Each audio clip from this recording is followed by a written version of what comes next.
وزیر دروی روسیه راگهاند که سروک روسیه ولادیمیر پوتین و رجب طیب اردوغان سروک ترکیه ریکفتن لسر پنگاو نو درباری جیبجی کرنا ریکفتنا دورابی چک لباجار ادلبه یاکو ده 17 ایلونا بوری ده ادنا برا ترکیه و روسیه ده هاتیه امزکرن.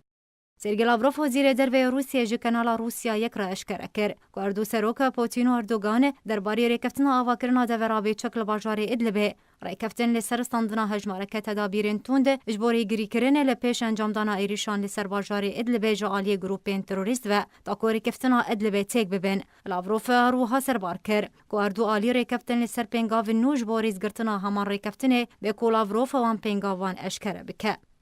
جه دما انجام دانا ریکفتنا باجار ادلبه هیزن رژیم اسد دبن پیکرنین خود لسر باجار ادلبه ده بردوامه و روش بروج ریشن خوازی ده ترو تون تردکه کوجالی خوجی گروپین بسر اپوزیسیون سوریه و برسوا ایریشن رژیم دیده کو اویه که بو صدما درب دربونا به هزار مالبات برف دورین آرام کول گوری آمارین جواکا سیویلش کرکریه کو پرانیا خلکن کو جباجار ادلبه درب دربونه خلکن باجارو که جرجناز و گنده التحبون.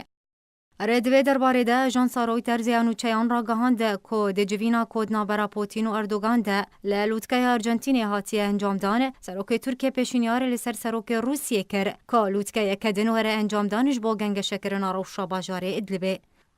جالی خوجی وزیر دروی ترکیه مالود چاوی شغل را گهاند بو که اگر گروپین تروریست و تندراوه ین لادلبه دمینن ریکفتنا سوچی بن پیکرن دو ادمه ده و حکومت ترکیه با وایک راستقینه و دستوردان ده باجار ادلبه ده بکه.